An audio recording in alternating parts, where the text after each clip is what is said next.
안녕하세요. 제가 이곳에 사연을 신청하게 된 이유는 시어머니께서 이 채널의 구독자라는 걸 저에게 말씀해 주셨던 게 기억이 나서 글을 쓰게 되었습니다. 시모가 그동안 저를 어떻게 대하고 계셨는지 전부 다 풀어놓게 될 텐데요. 들어보시고 납득이 되는 상황인지 판단해 주시면 감사하겠습니다. 구독자라고 하시는 분이 정신을 차리지 못하신 걸 보면 그 못된 성격을 절대로 고치실 수 없을 것 같습니다. 며느리 생활을 한 지도 벌써 10년 차가 되었고 그동안 정말 많은 일들을 겪어 왔었어요. 웃는 날보다 눈물을 흘리게 되는 날이 훨씬 많았을 정도로 시모와의 관계는 정말 좋지 않았고 그 이유는 딱 하나였어요. 저희 집안이 많이 부족해서 형님 집안과 많이 차이가 났었고 그것 때문에 항상 미움이 박혀 있었죠. 그래도 좋은 모습 보여드리려 노력하면 좋아해 주시지는 않아도 며느리로는 인정해 주시고 어느 정도 완만한 관계를 만들어 갈 수 있을 거라 생각했었습니다. 하지만 그건 제 착각이었고 날이 가면 갈수록 시모의 지나친 행동들은 저에게 수없이 많은 비수를 꽂아넣고 있었어요. 저도 사람이고 참는데도 한계가 있어 결국 시모에게 반기를 들게 되었습니다. 처음에는 제가 얼굴을 붉히면서 시모에게 대들자 많이 놀라셨는지 당황스러워 하시더니 시모는 그런 저를 보며 괘씸해 보이셨는지 더욱더 제 마음을 후벼 파셨어요. 저는 기계가 아니라 사람이라고요. 참는 것도 이제 지쳤어요. 오늘부로 어머니 며느리 역할 그만할래요. 이렇게 살려고 그이랑 결혼한 것도 아니라고요. 뭐라고? 내가 뭘 어쨌다고 지금 화내는 거야? 시애미가 며느리한테 일 좀 시킬 수도 있는 거지. 뭘 그거 가지고 열을 올리고 그래? 저걸 저보고 혼자 하라는 것부터가 말이 안 되는데 화가 나는 건 당연한 거죠. 한두 번도 아니고 어떻게 힘든 일들은 저한테만 시키세요? 너무 차별하시잖아요. 네가 그래도 우리 집안 식구들 중에 제일 젊으니까 부탁 좀 하는 건데 그게 그렇게 섭섭했니? 너 말고 우리 집에서 누가 저걸 다 처리하겠어? 애들 배고프겠다. 밥 달라고 재촉하는데 보고만 있을 거야? 나한테 화낼 시간에 벌써 가서 애들 밥 먹였겠다. 소가 한두 마리도 아닌데 오늘 내로 끝낼 수 있겠니? 제가 왜 저 많은 볏집을 날라야 하는데요. 형님이랑 아주버님은 시내에 영화 보러 가고 그이랑 저는 저 많은 볏집을 나르라고요. 아버님이 허리를 다치셔서 누워만 계시면 당연히 가족들이 함께 도와줘야 하는 거 아니에요? 매번 올 때마다 이러시는 거 더는 못 참겠어요. 왜 아주버님이랑 형님은 영화관에서 팝콘 먹으면서 휴일을 즐기고 저희는 쌓여있는 볏집이랑 사료 날라서 소 먹이나 주고 있어야 하는 거예요? 너무 대놓고 차별하시는 거 더 이상은 저도 못 참겠어요. 시댁에선 소 농장을 운영하시는데 크게 하시는 건 아니라서 그동안 시부모님 두 분이서 운영을 하셨어요. 가끔 외국인을 고용해서 부족한 일손을 채우기도 하셨지만 경기가 어려워지면서 매달 주는 월급이 부담스러우셨는지 두 분이서 계속 이끌어 오셨습니다. 그렇다고 시모가 시부를 적극적으로 도와주시는 것도 아니었어요. 거의 대부분을 시부가 무리해가며 힘겹게 끌고 왔었는데 몸에 한계가 오셨는지 결국 허리 근육 파열로 한동안 꼼짝없이 누워 계셔야만 했습니다. 그래서 남편이 자주 시댁에 와서 신경을 써줄 수밖에 없었고, 외국인을 고용해서 일을 알려준 다음 시부 대신 관리할 수 있게 운영 방식을 바꾸게 되었었는데, 형님 내외는 금전적인 도움을 전혀 주지 않았었어요. 매달 지출이 되는 월급이 부담스러워 저희가 부탁을 한 적도 있었지만, 그럴 때마다 형님은 시모에게 따로 전화를 걸어 사람을 난처하게 만들었습니다. 그전부터도 사이가 썩 좋은 건 아니었는데, 시부가 쓰러지고 난 뒤부터 형님 내외와 저희 부부의 거리는 더욱더 멀어지게 되었어요. 남편은 처음에 크게 신경을 쓰지 않고 있었는데, 시간이 지날수록 체감이 되는 금전적인 부담을 지속적으로 떠안게 되자 불만을 털어놓긴 했었지만 아주버님은 전혀 귀담아 듣지 않았습니다. 시모는 항상 형님 내외 편을 들어주었고, 저희 부부는 안중에도 없었죠. 이것 말고도 지금까지 수많은 일들이 계속해서 쌓이다 보니 결국 시모에게 불만을 터뜨릴 수밖에 없는 상황이었고, 저는 볏짚을 나르고 있는 남편한테 그만하자며 소리를 지른 뒤 집으로 돌아가자고 했어요. 땀을 비오듯이 쏟아내고 있는 남편은 제가 화가 머리끝까지 올라온 모습을 보곤 한숨을 내쉬면서 집으로 들어갔어요. 엄마, 또 이 사람한테 뭐라고 했어요? 그냥 가만히 계셔도 저희가 얼마나 힘든데 왜 이렇게 잔소리를 늘어놓으시는 거예요? 이대로 그냥 갔으면 좋겠어요? 네가 가면 손은 누가 관리하니? 저 외국인 말귀도 못 알아들어서 일 시켜먹는 거 얼마나 힘든 줄 알아? 매달 주는 월급도 아까워 죽겠다. 엄마가 월급 주는 것도 아니고 저희 돈으로 나가는데 그 정도는 감수하셔야죠. 저 사람이 오지 않았다면 저기 있는 소들 전부 처분해야 됐을 거라고요. 그래서 지금 나보고 쟤한테 사과라도 하라는 거야? 지금까지 조용히 살아왔으면 끝까지 입 다물고 시키는 대로 할 것이지. 넌 또 상황을 이렇게 만들어야 되겠어? 일 좀 도와주는 거 가지고 엄청 떽떽거려 쌌네. 아쉬운 내가 먼저 손을 내밀어야지 어쩌겠어? 예, 미안하다. 됐지? 어서 여물이나 줘라. 그게 끝이에요? 형님이랑 아주버님도 앞으로 같이 일을 도와주고 매달 일꾼에게 나가는 월급도 나눠서 내게끔 해야죠. 미안하다고 하셨으니까 깔끔하게 정리해 주시는 건 당연한 거 같은데요. 저 정말 한계까지 올라와서 더는 참기 힘들어요. 어머님이 앞으로 어떻게 하시냐에 따라서 상황이 달라질 것 같네요. 시모는 입이 산 만큼 나오셔서는 저에게 억지로 미안하다고 하셨지만 끝까지 형님 내외는 부르지 않더라고요.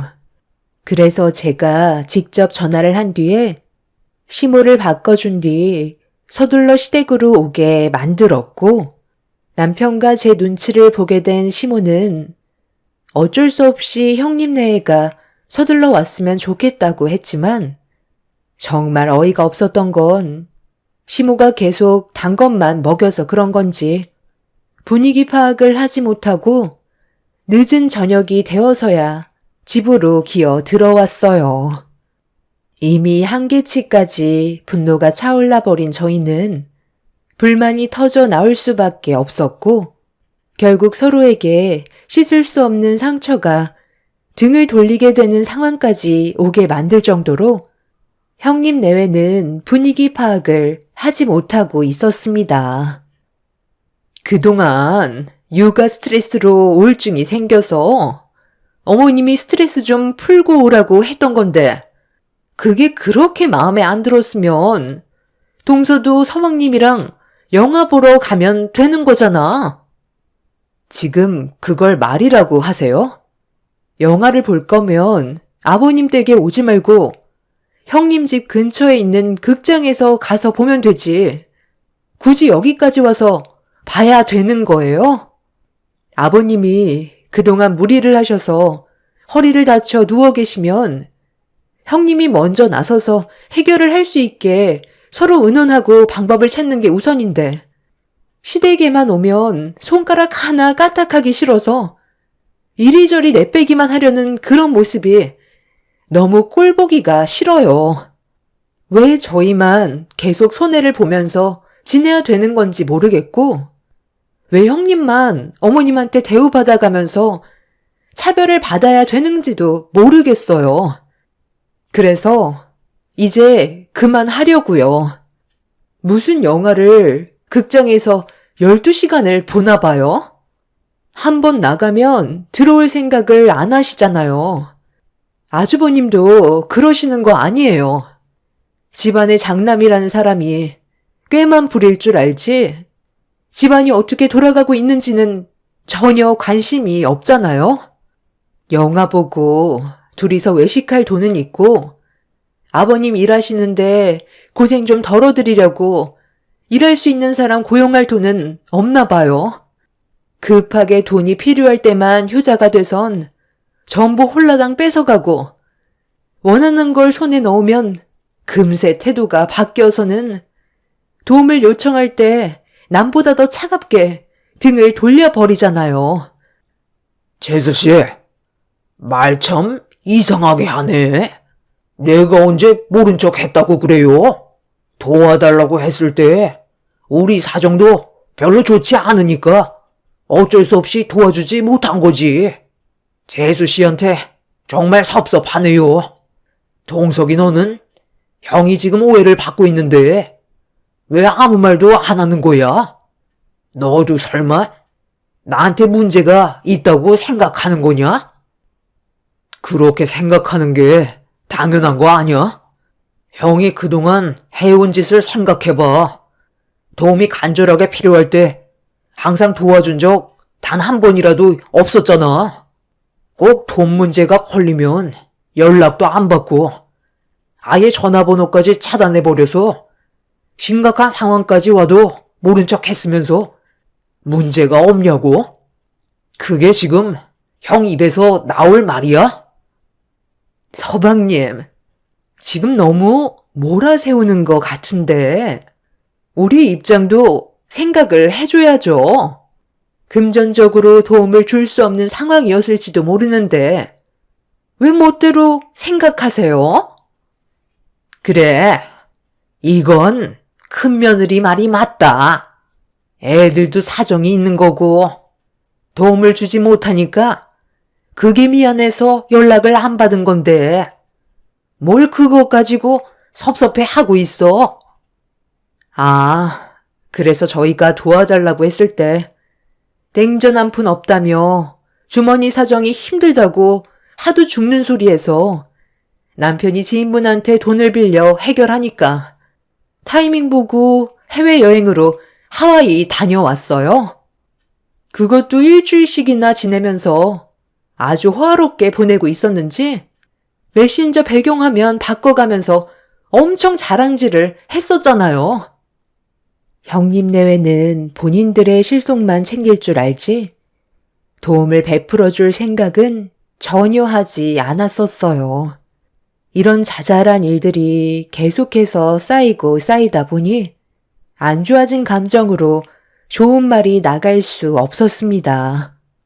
서로의 목소리는 높아졌고 집안 분위기가 험악해지자 허리를 크게 다치셔서 방에서 누워만 계셨던 시부가 결국 화를 내셨고 그제서야 저희 부부와 형님네의 흥분은 가라앉을 수 있었습니다.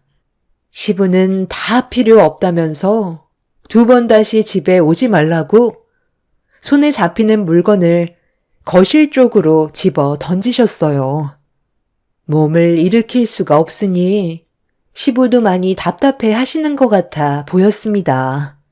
시모와 형님 내외는 뭐가 문제인지 알면서도 끝까지 인정을 하지 않으려는 모습에 저희 부부는 더 이상 참을 수가 없었어요.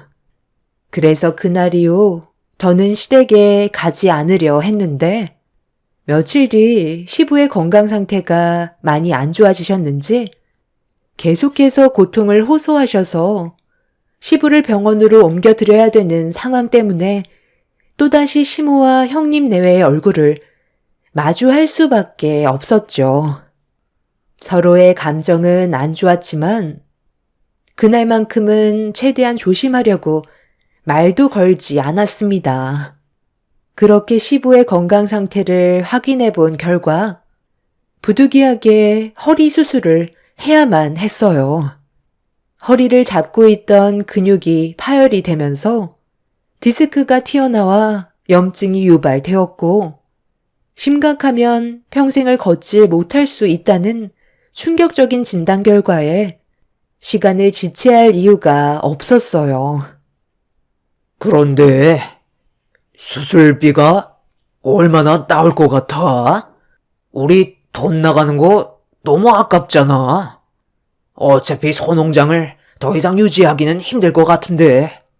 아버지 설득해서 농장 처분한 돈으로 수술비 마련하고 남은 돈은 노후자금으로 사용하시라고 하면 되겠네. 간간히 돈 필요할 때 우리가 빼서 쓰기도 하면 되니까 그렇게 설득시키는 게 좋을 것 같은데. 당신도 나랑 같은 생각이지? 이 집안의 장남인 내가 결정하는 대로 동생이랑 재수씨도 따라와 주겠지. 본인들도 수술비 안 내줄 거 아니야. 손해보는 짓 절대로 하지 않으려는 것 같은데. 이왕 이렇게 된 거 소농장 처분하고 어느 정도는 내가 좀 가져가서 삶에 보태 쓰는 것도 나쁘지 않겠소. 당연히 그렇게 해야지. 당신이 장남이면 그만한 권리 충분히 있어. 그리고 우리는 대를 이어줄 손자를 낳아줬잖아. 그거면 농장 처분한 돈 우리가 다 가져가도 할 말 없는 거야.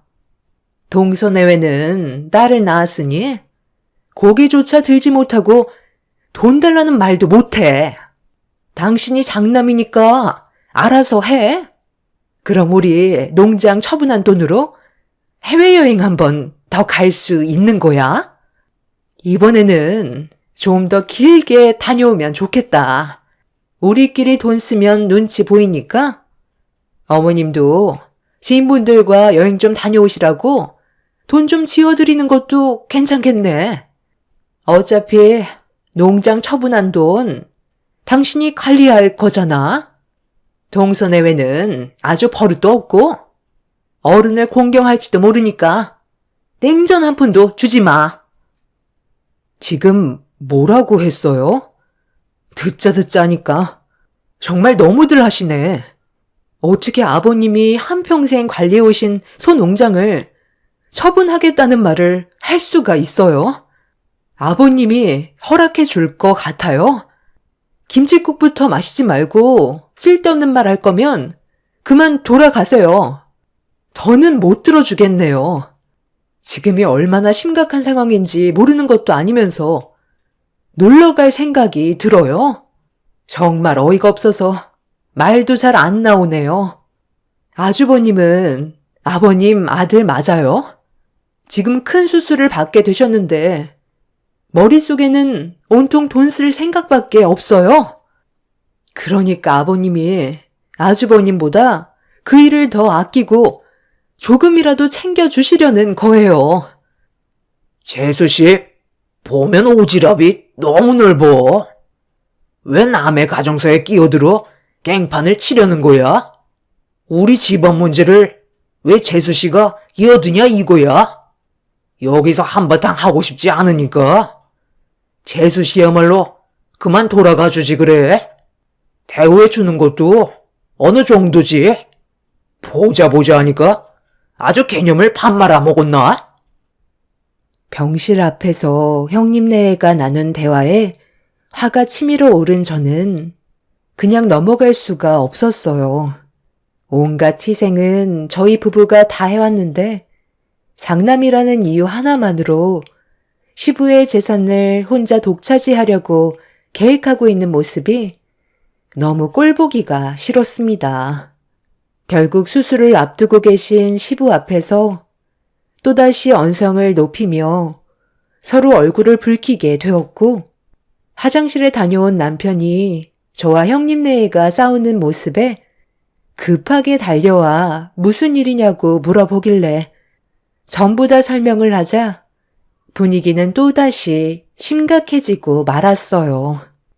그렇게 서로 상처되는 말을 거침없이 뱉어대면서 서로의 바닥까지 보게 된 상황 속에 흥분을 가라앉히지 못한 시숙은 남편을 향해 주먹까지 올리려고 몸을 들썩이며 돌진할 준비를 하고 있었어요. 그런데 갑자기 형님한테 시모의 전화가 왔고 시숙을 말린 뒤 통화 연결을 하는 순간 형님의 얼굴은 사색이 되었고 아이들이 다친 것 같다며 시댁으로 빨리 가봐야 할 것 같다고 형님은 시숙을 끌고 주차장으로 향했습니다. 저희도 정확한 상황을 파악하지 못한 상태라 일단 시댁으로 갈 수밖에 없었어요. 그렇게 정신없이 달려 도착을 한 순간 입을 다물지 못할 정도로 충격적인 광경이 눈앞에 펼쳐졌어요. 애들이 놀다가 다친 거지. 내 잘못은 아니다. 계단에서 구르긴 했는데 집 앞 병원에서 검사해보니 다행히 타박상 정도라 간단하게 치료받고 왔으니까 너무 놀라지들 마라. 애들이 놀다 보면 그럴 수도 있지. 우리 손자는 몸이 좀 많이 허약한 것 같아 한약 한 채 지었으니까 며칠 뒤에 택배로 받아볼 수 있을 거다. 그래도 우리 집안의 장손인데 몸 관리 잘해야 되지 않겠어? 크게 될 인물이 다치면 안 되잖아. 그리고 쟤는 지 엄마 닮아서 그런지 계단에서 굴렀는데도 어찌나 몸이 튼튼하던지 이마에 상처 난 거 빼곤 다친 곳은 없어서 벨밴드 하나 사서 붙여줬다.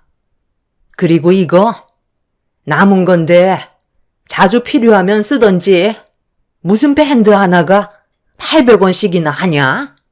얘따 비싼 거니까 아껴 써라. 우리 손자 한방병원에서 체질 검사해서 비싼 약재로만 탈인 거니까 도착하면 거르지 말고 먹어야 될 거야. 가격이 무려 80만 원이나 하더라고. 그래도 우리 집안 장손이 그 정도는 먹어줘야 하잖아. 그나저나 너희 아버지는 결국 수술을 해야 한다니? 네, 아마 내일 바로 수술 들어갈 것 같아요. 몸 상태가 많이 안 좋으셔서 더 이상 농장 관리는 무리세요. 그래도 애들이 크게 다치지 않아 다행이에요. 어머님도 많이 놀라셨을 텐데 한방병원까지 다녀오셨어요? 지우가 요즘 몸이 좀 약해진 것 같아 걱정이 많았었는데 신경 써주셔서 감사해요. 어머님, 지금 뭐 하시는 거예요? 채빈이 제가 데려가겠다는 거 신경 쓰지 못한다고 봐주신다고 하셨으면 애들이 위험해지지 않게 신경을 쓰셨어야죠. 이마에 난 상처가 깊은 것 같은데 밴드 붙이면 끝인 거예요? 지우는 장손이니까 80만 원짜리 한약 지어주고 제 딸은 800원짜리 밴드 붙여주면 끝이에요? 그 정도도 많이 신경 써준 거지. 뭘 더 바라는 거니? 봐준 것만도 감사하게 생각해라. 애들 보는 게 쉬운 줄 알아? 볼일 끝났으면 그만 돌아가 봐라. 엄마, 채빈이는 제 딸이고 엄마 손녀예요.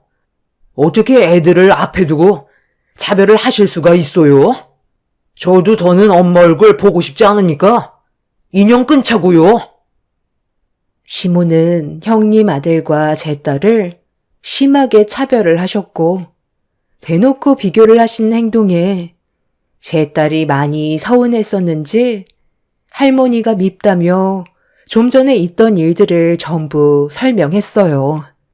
시모는 누워서 잠만 자고 있었고 형님 아들은 제 딸을 계속 괴롭히면서 놀리다가 몸싸움이 벌어졌는데 형님 아들이 제 딸을 계단에서 밀어버렸다고 충격적인 상황을 설명해주고 있었죠. 그 말에 당황한 시모와 형님 내외는 자리를 회피하려 했고 저 또한 너무 화가 나 시모에게 처음으로 막말을 퍼부어 버렸어요. 그렇게 한참 동안 서로 상처되는 말을 주고받은 뒤 시댁에서 나와 저희 부부는 이마에 상처난 딸애를 데리고 병원에서 다시 치료를 받았어요. 제 딸은 5바늘을 꿰맸고 평생 이마에 상처가 남아버리게 되었습니다. 남편은 2번 다시 시모와 형님네를 안 보겠다며 화를 가라앉히지 못하고 있었어요. 그렇게 저희는 시부만 신경을 쓰고 시모와 형님네회를 투명인간 취급했어요. 안 좋은 감정은 살짝만 건드려도 터질지 모를 만큼 예민해져 있는 상황에서 어버이날이 다가왔어요. 시부의 수술은 성공적이라 회복이 빨랐고 곧 퇴원을 해도 될 정도로 몸이 좋아지셨어요. 앞으로 무리하지만 않는다면 크게 문제될 일은 없었죠. 그렇게 시부가 퇴원을 하시기 전날 찾아온 어버이날에 보고 싶지 않은 식구들과 한자리에 모여 신묵이 흐르는 가운데 제 딸이 손가방에서 작은 편지 하나를 꺼내 들었어요. 그리곤 시부에게 감사함의 편지를 낭독해 주었고 시부는 그 모습을 흐뭇하게 바라보고 계셨어요. 그리고 잠시 뒤 손가방에서 또 하나의 작은 편지를 꺼내 낭독하는데 딸이 읽어 내려가던 말을 온 가족이 듣는 순간 너무 놀라 입을 다물지 못했어요.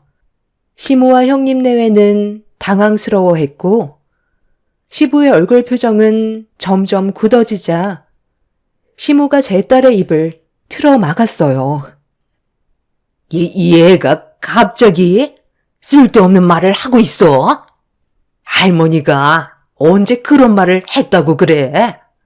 당신 지금 얘가 하는 말을 믿는 건 아니지? 얘가 지금 나를 골탕 먹이려고 하는 거라니까? 저번에 밴드 하나 붙여주고 지우와 차별했다고 서운해서 거짓말을 하는 거야. 얘가 8살밖에 안 됐으면서 벌써 거짓말부터 배웠네? 가정교육을 어떻게 시킨 거야? 며느리가 저 모양이니 손녀가 뭘 보고 배우겠어? 떡잎부터 다르다는 말이 이런 데서 나오는 거다. 오늘 할미가 버릇 좀 단단히 고쳐놔야 되겠다. 너 이리 안 와? 너희 엄마 품에 숨는다고 잘못이 없어지니? 얘가 할미가 오라는데 어디서 눈을 치켰어? 지금 제 딸한테 뭐 하시는 거예요? 아직 8살밖에 안 된 애가 거짓말을 할 이유가 없잖아요. 그동안 어머님이 하신 행동을 돌아보셔야죠. 얘가 얼마나 서운하고 차별받는다고 생각했으면 안갚음을 품겠냐고요. 제가 봤을 때 채빈이가 한 말은 전부 다 사실 같은데요. 거짓말을 했다면 왜 핸드폰을 안 보여주세요? 보여주셔서 제 딸이 거짓말했다고 증명하시면 되잖아요. 아버님, 만약에 채빈이가 한 말이 사실이라면 그냥 넘어가지 마세요. 시부는 시모의 핸드폰을 달라고 요청했지만 시모는 제 딸이 거짓말을 하고 있는 거라며 가방 속에 있는 핸드폰을 꺼내지 않고 버티고 있었습니다. 시부는 화를 버럭 내면서 당장 핸드폰을 달라고 손을 내미셨어요. 남편도 시모가 자기 딸을 거짓말쟁이로 몰아가는 거에 대해 많이 불쾌했는지 시모의 가방을 빼서 핸드폰을 꺼냈고 그 안에 녹음되어 있던 파일을 재생시켰습니다. 그리고 통화한 내용이 병실 안에 울려 퍼지는 순간 시부는 손을 부들부들 떨며 분노를 하셨어요. 그러니까 그렇게만 하면 된다는 거야?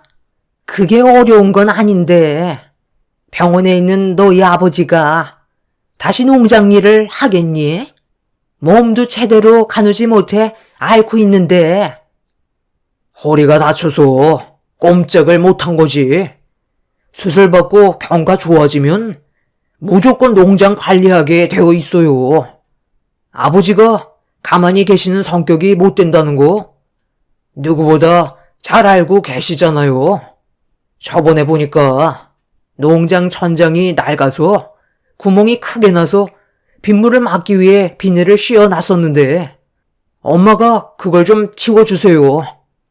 그럼 아버지가 자연스럽게 천장에 뚫린 곳을 막으려고 사다리를 이용하실 테고 엄마는 아버지가 올라가셨을 때 사다리를 옆으로 넘어뜨리면 되는 거예요. 허리는 한 번 다치면 두 번은 쉽게 재발되기 때문에 이번에는 강도를 좀 크게 해서 두 번 다시 일어나지 못하시게 작업을 하면 될 것 같아요. 농장 일을 하다가 다치는 건 다반사이니 크게 문제될 건 없을 거예요. 그렇게만 되면 집안의 가장으로서의 역할을 상실하게 되고 아버지가 가지고 계신 재산이 전부 엄마한테 넘어가겠죠. 그러니까 확실하게 준비를 하셔야 돼요. 어정쩡하게 준비하셨다가 실패로 돌아가면 두 번은 기회가 없을지도 모른다고요. 제 말 무슨 뜻인지 아셨죠? 어머 세상에, 너는 어디서 엿듣고 있는 거야? 8살밖에 안 된 애가 벌써부터 할미 얘기하는 걸 몰래 듣고 있어? 오늘 아주 혼쭐 좀 나야겠다. 이리 안 와?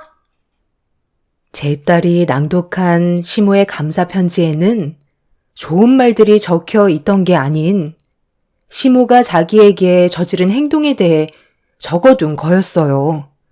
통화하는데 엿들었다며 시모가 녹음한 걸 재차 확인하면서 자기를 혼냈었다는 꼬불꼬불한 글씨로 적어둔 거였죠. 8살이 얼마나 할머니가 미웠으면 서투른 글씨로 적었을지 생각했을 때 너무 마음이 안 좋았습니다. 결국 녹음된 내용을 모두가 듣게 되자 시모는 갑자기 눈물을 흘리면서 이상한 핑계를 늘어놓기 시작했어요. 시숙과 함께 하려던 계획에 성공하게 되면 나중에 시숙이 자기도 헤아려 들지 모른다는 불안감이 엄습해와서 자기를 함부로 건들지 못하게 증거물을 남기려 녹음을 했었다는 핑계를 대고 계셨어요. 두 모자가 시부의 재산 때문에 충격적인 계획까지 세우고 있다는 걸 알게 되면서부터 저희 부부와 시부는 시모와 형님 내외를 절대로 용서하고 싶지 않았습니다. 어버이날 딸이 읽어내려간 감사 편지 하나로 모든 진실이 밝혀졌고 집안은 난장판이 되어버리고 말았습니다. 그날 이후 시부는 시모와 형님 내외와 인연을 끊어내겠다면서 단호하게 결정을 하셨어요. 집 근처에는 얼씬도 못하게 만들었죠. 저희 부부만 시부 옆에서 일손을 도와주며 왕래를 하게 되었습니다. 시부는 시모와 시숙에게 조금의 재산도 주지 않겠다며 확실하게 못을 박으셨어요. 이 일이 생기고 나서 시모와 형님 내외는 시댁에 발도 들이지 못하고 있네요. 중간에 몇 번 시모가 저희 집에 찾아와서 시부의 마음이 돌아올 수 있게 말 좀 잘해달라며 과거의 일들은 전부 잊어버리고 좋은 관계를 다시 유지할 수 있게 노력하자는 말을 하셨지만 제 딸에게 주었던 상처들이 시모 얼굴만 보면 생각이 나서 시모를 받아주지 않았습니다. 그렇게 1년의 시간은 순식간에 지나가게 되었고 얼마 뒤 또 한 번 저희 집의 문을 두드리셨어요. 이번에는 시모와 형님이 같이 와서 부탁을 하고 있었습니다. 저희는 더 이상 대화할 이유가 없다고 문을 다시 닫으려는데 형님이 갑자기 제 앞에서 무릎을 꿇더니 오열을 하기 시작했어요. 급하게 돈이 필요하다며 도움을 달라고 애원을 하고 있었습니다. 알고 보니 시숙의 몸에 문제가 생겨 치료를 받아야 하는데 꽤 많은 돈이 필요로 해 보였어요. 시모는 시부에게 쫓겨나게 된 이후 시숙 집에서 같이 지내면서 시부의 마음이 돌아올 때까지 때를 기다리고 있었는데 그 사이 시숙이 가족들 몰래 주식에 빠져 있었다는 걸 뒤늦게 알게 되었죠. 상당히 많은 돈을 잃은 상태에서 집안의 위기가 찾아왔는데 하필 그 타이밍에 시숙의 몸에 암이 생겨 버렸습니다. 대장암 3기로 서둘러 치료를 받아야 하는 상황이지만 시부의 문은 굳게 닫혀 있었고 이 일을 하루라도 빨리 해결하기 위해 발길을 돌려 저희 집으로 찾아온 거였어요. 안타까운 상황이지만 저희가 해줄 수 있는 건 아무것도 없었기 때문에 오열을 하고 있는 시모와 형님을 되돌려 보냈습니다. 그리고 남편이 시부에게 전화를 걸어 대화를 나눴고 앞으로 어떻게 하실 건지 의논을 했었는데 시부는 당신을 해하려 했던 시모와 형님 내외를 용서해 줄 마음이 없다면서 더 이상의 대화를 이어나가지 않으셨어요.